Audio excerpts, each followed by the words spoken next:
Muy buenas, mis queridos estudiantes. Vamos a aprovechar la clase de hoy y vamos a hacerla online, ya que yo no puedo estar presencialmente. Así que vamos a explicar el estándar 3.5. Explica los principales proyectos de reforma del conde duque de Olivares. Hasta ahora hemos visto cómo se desarrolla la historia de España a través de la mitad del siglo XV con los reyes católicos y todo el siglo XVI con Carlos I de España y Felipe II, su hijo. Estos dos conocidos, como ya hemos repetido en varias ocasiones en clase, como los Austrias mayores. Bien, a partir del siglo XVII o finales del siglo XVII, más en concreto 1598, va a empezar a reinar el hijo de Felipe II con su última esposa, Ana de Austria, que va a ser Felipe III.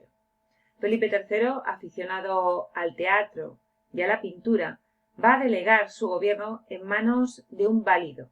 Un válido, como tenéis en los apuntes en la página 19, era el favorito del rey, también llamado privado o privanza, y no debe confundirse ese tipo de cargo con el del primer ministro, que es el que dirige en el gobierno y ya no va a depender solamente de la confianza del rey, como sí que ocurre con los válidos. Los válidos eran favoritos, eran aquellos que tenían el favor del rey, que tenían su total confianza.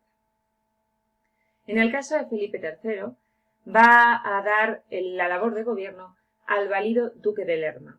El duque de Lerma se convertirá en el hombre más poderoso de la monarquía hispánica en aquel momento y, de hecho, se convertirá en uno de los hombres más ricos también, no solamente porque tenía mucho poder, porque gobernaba, reinaba en nombre del rey, sino además porque desarrolló una amplia labor de corrupción en la que vendía y compraba los terrenos a un precio muy barato y los vendía a un precio más caro. De esa manera, como curiosidad, os voy a contar que consiguió convencer a Felipe III de cambiar la capitalidad de la monarquía hispánica de Madrid a Valladolid. Todo el mundo se iba con la corte corriendo, funcionarios, etcétera, a Valladolid, y lo que hacía el duque de Lerma es comprarles a aquellos que estaban deseosos de irse corriendo a Valladolid sus palacetes y terrenos en Madrid. Llegaban a Valladolid, compraban nuevos terrenos, nuevos palacios, se construían nuevas casas, etcétera. Por eso Cervantes tuvo una casa en Valladolid, ya sabéis que fue funcionario de la corte de Felipe III. Y una vez que ya había hecho todos los negocios que había querido hacer el duque de Lerma, pues volvió a conseguir convencer a Felipe III para cambiar la capital del reino, la llevó de Valladolid de vuelta a Madrid y volvió a vender todos sus terrenos y palacios que había comprado a precio muy barato a un elevadísimo precio, por lo tanto se hizo de oro, ¿vale? Así como curiosidad. Como veis, el uso del poder para conseguir beneficios ha sido siempre algo habitual en las dinámicas históricas. Bien, la época de Felipe III no la estudiamos como tal en los estándares de aprendizaje de este temario, pero sí que vamos a comentar un par de cuestiones. Por un lado, quizás la época de Felipe III va a ser la época más pacífica de este periodo convulso que suponen los siglos XVI y XVII, ya que, como os he comentado en varias ocasiones, los reinados de Carlos I y Felipe II son reinados en los que estamos continuamente enfrentándonos en distintas batallas, guerras, etc., principalmente las guerras de religión en el centro de Europa. Felipe III va a desarrollar una época de paz. Fijaros lo que pone ahí en el esquema. Van a firmar la paz con Inglaterra en 1604 y se va a conseguir una tregua de los 12 años con las Provincias Unidas, firmada en 1609. Una tregua que durará poco porque en 1618, justo al final del reinado de Felipe III, comenzará una guerra en Europa en la que España, la monarquía hispánica, también estará involucrada, que es la Guerra de los 30 años, que durará desde 1618 hasta 1648. La cuestión es que fue una época de cierta calma en la monarquía hispánica, de cierta ligerísima mejora económica, aunque siguieron manteniéndose los problemas ya derivados del reinado de Felipe II. Además, se dio una cierta cumbre de nuestra cultura. Ya sabéis que el siglo XVII es el siglo de oro español de nuestra cultura, con fantásticos literatos y pintores como pueden ser Miguel de Cervantes, Quevedo, Góngora, Velázquez, etc. Y además, en 1609 se establece la expulsión de los moriscos, lo que va a suponer la despoblación de determinadas regiones, como ya había ocurrido con la expulsión de los judíos en 1492, que hemos visto también en este bloque 3. Bien, el estándar 3.5 nos habla precisamente de la época del reinado de Felipe IV, 1621-1665, es decir, el segundo tercio del siglo XVII. Establece como válido al conde duque de Olivares, Gaspar de Guzmán, un hombre inteligente con una gran visión política, enérgico y dinámico, que plasmó en una serie de proyectos de reforma para mejorar la situación interna y externa de la monarquía hispánica. En el ámbito exterior, el conde duque de Olivares se va a centrar en disputar y en seguir manteniendo esa guerra que va a durar 30 años, que habíamos comentado que había empezado al final del reinado de Felipe III, y va a mantener el frente abierto de Flandes. En el ámbito de la política interior, va a intentar repartir gastos entre los territorios pertenecientes a la monarquía hispánica, igualar los impuestos que se pagan tanto en la corona castellana como en la corona aragonesa, y de esa manera intentar también establecer una serie de instituciones y legislaciones uniformes en todos los territorios de la monarquía que intentarán reforzar el papel del rey, el papel del poder real. La verdad es que el proyecto tenía sentido.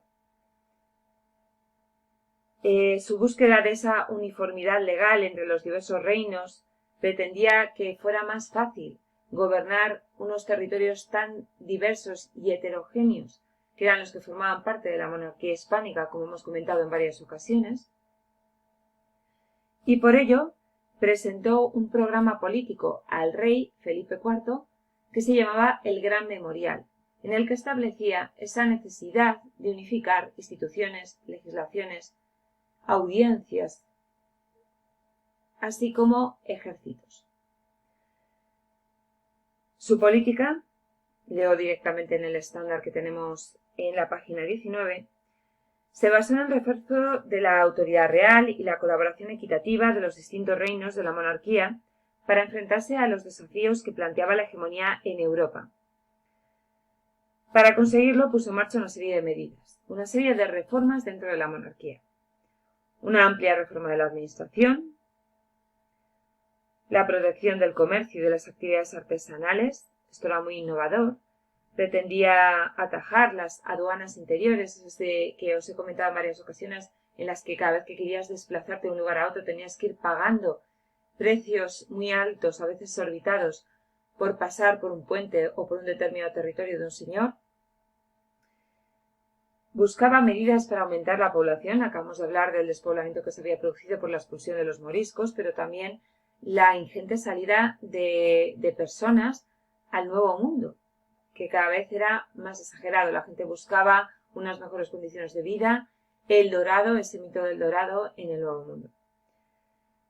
Medidas para igualar la fiscalidad en todos los territorios con un sistema impositivo y acabar con la dependencia del reino de los prestamistas extranjeros.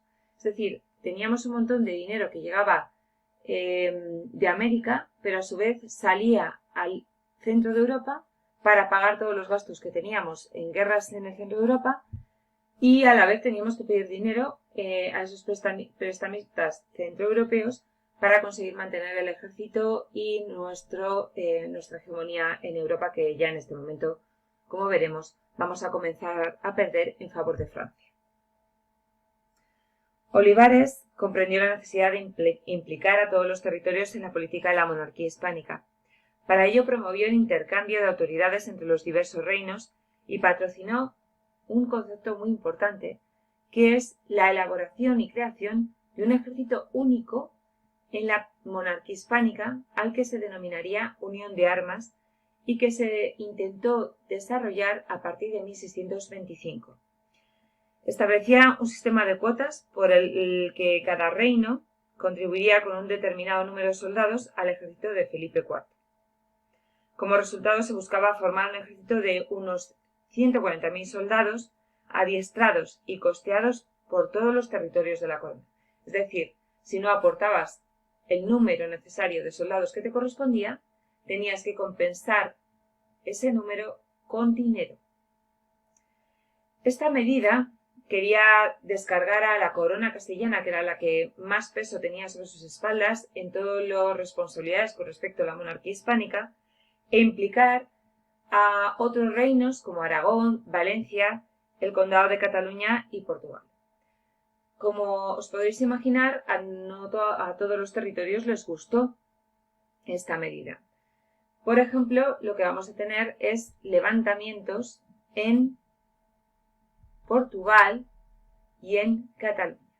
¿Vale? Os dejo un poquito las imágenes para que las veáis. Bien, esta medida quería precisamente eso, formar un ejército, pero le salió bastante rana al conde duque de Olivares.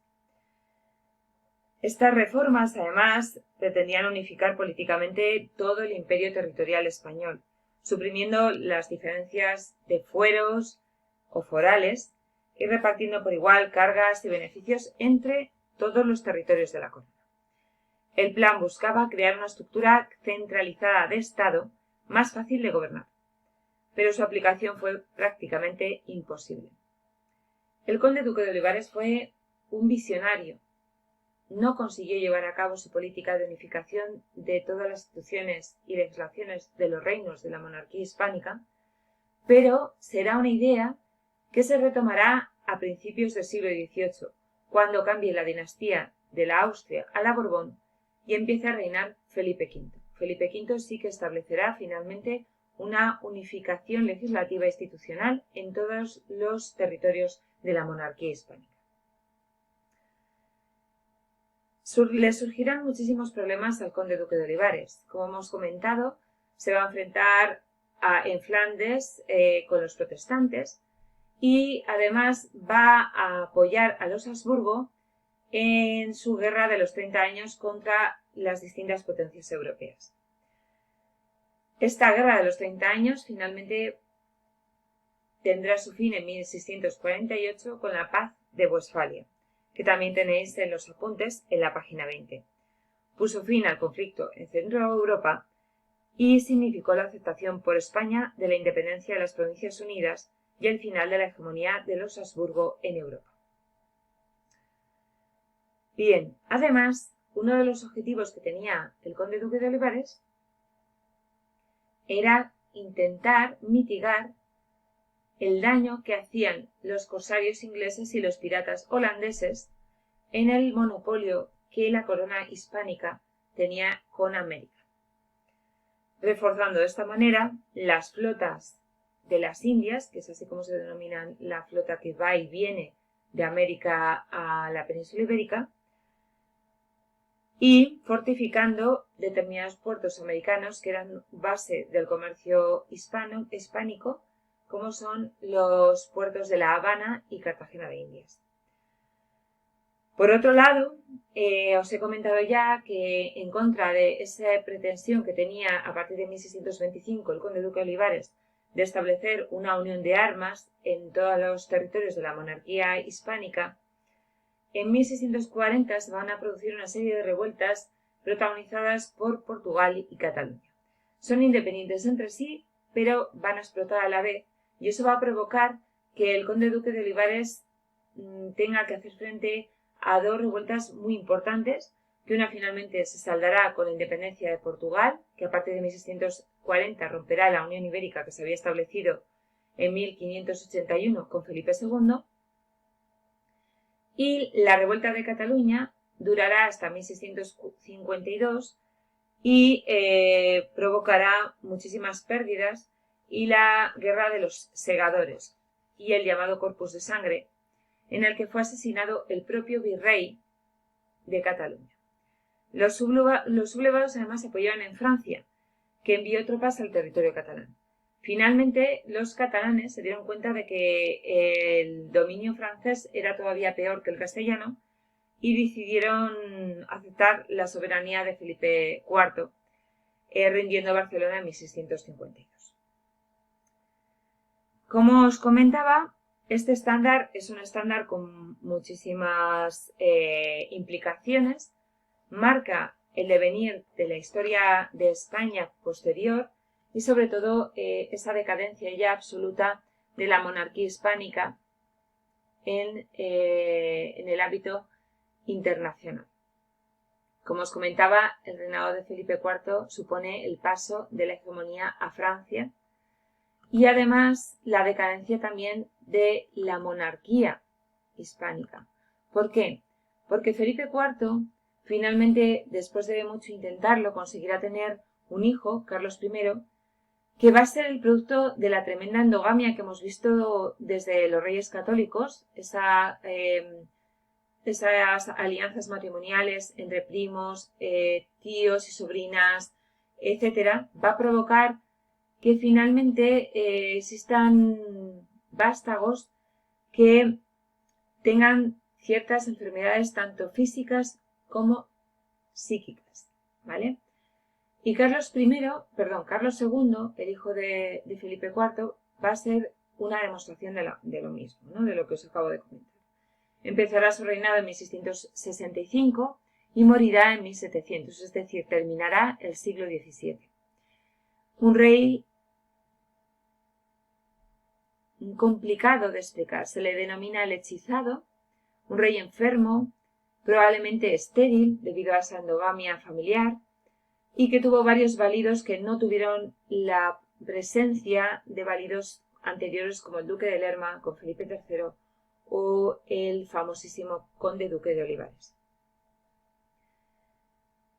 En cierta manera, la situación económica de España mejoró tras la firma de la Paz de Westfalia, sobre todo a finales del siglo XVII, pero todo esto se va a ver ensombrecido por el problema sucesorio que va a provocar Carlos II, ya que murió sin descendencia.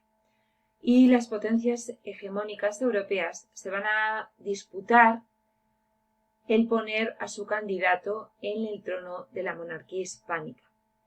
Veremos cómo el siglo XVIII comienza con una gran guerra de sucesión, que es la Guerra de Sucesión Española, que tendrá una larga duración de 1700 a 1714 y que cambiará la estructura de la monarquía hispánica y la prevalencia de la monarquía en el resto de Europa.